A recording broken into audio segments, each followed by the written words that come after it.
Okay, picking up with a little bit more information about continuity, we have a couple more definitions. You might want to just hit pause so you can copy these down, but I will talk through them so that they make sense. And we're going to actually go back to our greatest integer function for an example. So the first one basically tells us about continuous from the right. So if a function is not fully continuous at a point, we could call it continuous from the right. And that would be if the limit as x approaches a from the right is equal to the function value. Same idea about continuous from the left. In that case, we're talking about the limit as x approaches a from the left equals the function value. And last but not least, we could call a function continuous on an interval if it's continuous for every number in that interval. So let's just scroll right back up to our greatest integer function. And we definitely can see that it is not continuous, as we stated in the last video, at each one of these integers. But can we say if it's continuous from the right or the left at each one of these integers? So let's pick out one. Let's look at x equals 2. The limit as x approaches 2 from the left would be this value here, which is 1, but that is not the function value at 2. Instead, the limit as x approaches 2 from the right would be up here at 2, and that is the function value. So we can say that capital, oh, didn't want to be writing with the highlighter. Capital F of x is continuous from the right at every integer. So it doesn't come up very much, but we do sometimes deal with continuity from one side or the other. But what we do also want to do is classify the different types of discontinuities that we might see. Okay, and there are 3 of them. The first one, in no particular order, but the first one we're going to talk about are called infinite discontinuities. And an infinite discontinuity would mean that the function approaches either infinity or negative infinity, right, on one or both sides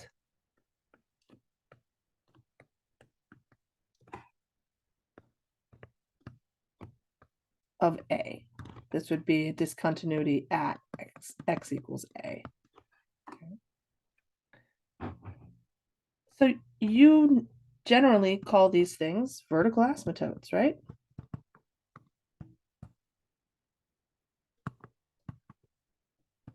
That's what we will classify as an infinite discontinuity.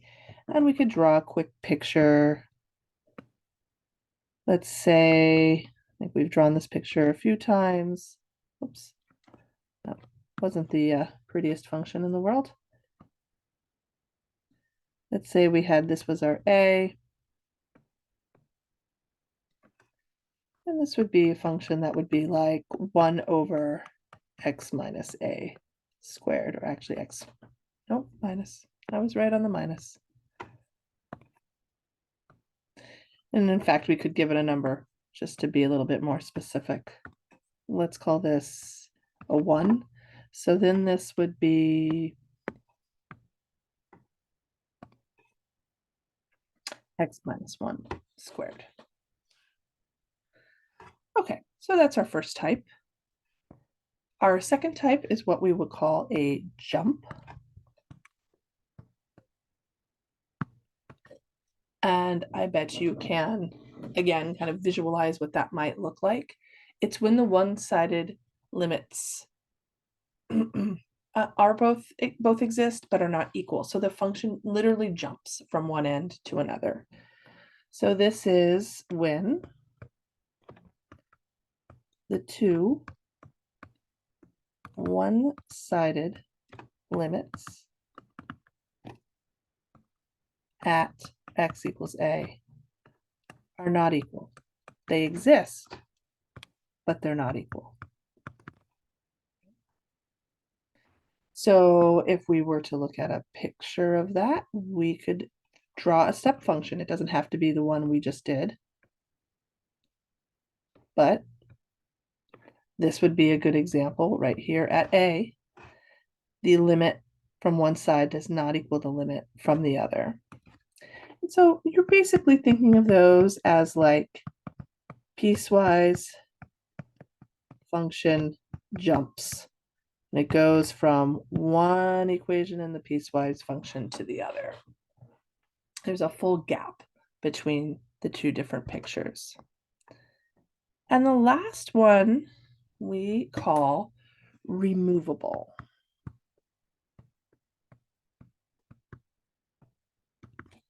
And sometimes people get a little tripped up by this name and by this definition. So I want to give you the thing to hold on to. These are holes. Okay. And the reason we call them removable is because what we're saying is you could just redefine the function in that one point and then it would be continuous. It's like you could plug the hole. Okay, so that's why they call it removable, because it would be the easiest to actually remove.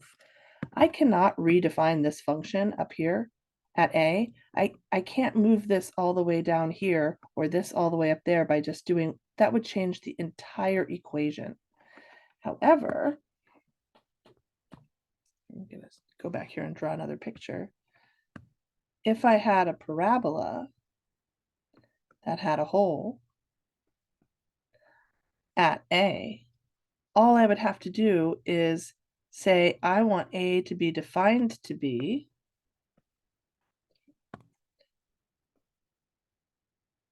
trying to draw my hole a little better. A to be defined, whatever that y value of the hole is, and then it would be gone, right? And even if there was another function value down here, if I were to say, all I need to do is change this to here, and then it would be continuous. So that's the idea behind removable. And the way the definition is stated is the function could be made continuous by defining or redefining, defining if there was no filled in dot anywhere, or redefining if there is the function at that point.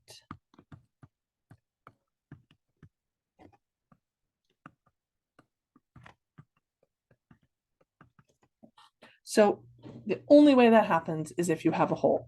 If you have a gap, if you have a jump, like you do in number 2, you would have to define a lot more than one point in order to make those things line up. Because I could switch this filled in dot to be up here, but that doesn't make it continuous. So there's not something I could do just at A. But here, notice the two one-sided limits are the same. They're whatever this y value is. And that's the big difference between jumps and removables. Okay, and then the last thing we're going to do in this video is just name a couple of continuity theorems and use some examples. It's pretty straightforward that if you started off with two continuous functions and you add them, subtract them, multiply them, divide them, as long as the denominator is not 0, or even multiply one by a c, and I think I'm missing an f here. This should be c times f. Multiply the function times a constant, then everything, those are all going to be continuous. So when you do operations with continuous functions, you get continuous functions. The second one is definitely a little bit more confusing. And it's telling us about doing a limit of a composition. So if you have the limit as x approaches a of g, and that is equal to this number b, and f is continuous at that number b, then if I'm going to do the limit Once again, it looks like that should be an A and not a C. If I'm going to do the limit of the composition, what I can basically do is do the limit of the inside function first, and then just evaluate the outside function at that number. Okay, so I'm going to write that down in words, and then we'll do a few examples.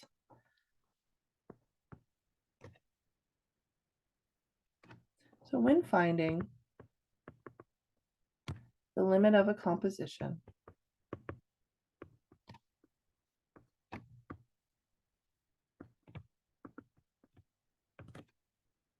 the first thing that you can do is find the limit of the inside function.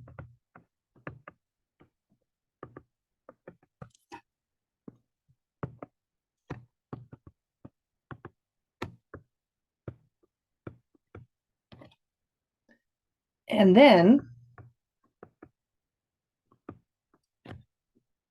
evaluate the outside function at that number.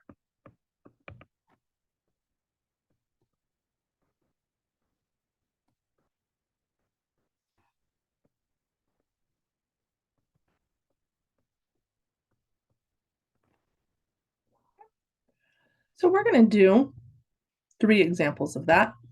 You can see in each one of these, I have an inside function and an outside function, inside function, outside function, inside, outside. So I'm going to take the limit of the inside and then just apply the outside function to that value. So I'll do the first one with you. We're basically going to take those absolute value bars as the outside function, and we're going to do the limit as x approaches 3 of the stuff that's inside the absolute value. So keeping my absolute value, I'm going to just plug that 3 in to evaluate my limit. I'll get the absolute value of -4, which is 4. So I would like you to try the same thing for each of the next 2 examples. Go ahead and press pause and see what you can make of them. Okay, so I went ahead and moved my limit inside inside the sign, which is my outside function, evaluate my limit with direct sub, and then apply the sign to that value. Pretty straightforward on that one. On the next one, I took my limit inside my arc sign, which is my outside function, but I can't do direct sub. When I plug in the 1, I get 0 over 0. So we're stuck going back to the techniques we learned in the last lesson, lesson 4. I can't factor this really, and so I'm going to multiply top and bottom by this conjugate of the radical. That ended up allowing me to cancel the 1 minus x's, and then I can do direct sub and plug the x equals 1 directly in. So I'll have 1 over 1 plus 1, which is 1/2. And then I'm looking at the arc sine of 1/2. Remember, arc sine basically means what angle has a sine of 1/2, and that would be pi over 6. Okay, and the last theorem that we're going to use is basically telling us all of the functions that are listed here are going to be continuous on their domain. So as long as you are finding their domain, you're looking at where they're going to be continuous. So I would encourage you to try the last couple of examples here, which are using that function. Where is each of the following functions continuous? Okay. I guess it should say where are, because it's more than one.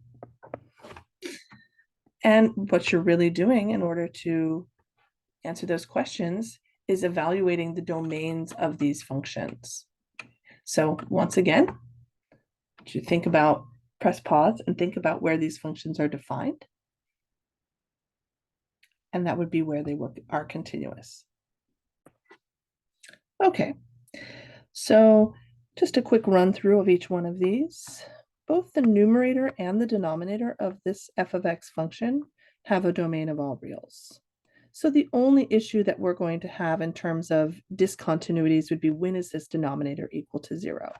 So that would be at the two values where x squared minus 1 is 0, x is plus and minus 1. In the second example, we have a composition, so we don't have a rational function anymore. We don't have to worry about when the denominator is 0. Both x squared and sine are defined everywhere. So this function is defined everywhere and will be continuous everywhere. Last but not least, we have another composition, but ln is not defined everywhere. ln is only defined for positive numbers. So this composition is only going to be defined when the thing we're taking the ln of is positive. If I just quickly solve that, I look at when it will be defined and therefore continuous when the cosine of x is greater than -1. Well, this is a graph, crudely drawn graph of cosine of x. And it's greater than -1 everywhere except for in these points where it actually equals -1.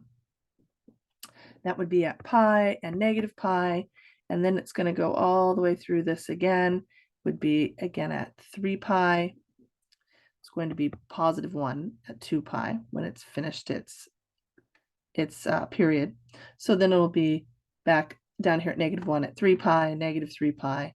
And so this function is continuous everywhere except at those k pi values where k is an odd integer, or you can see I just wrote it this way, although I couldn't quite fit my ...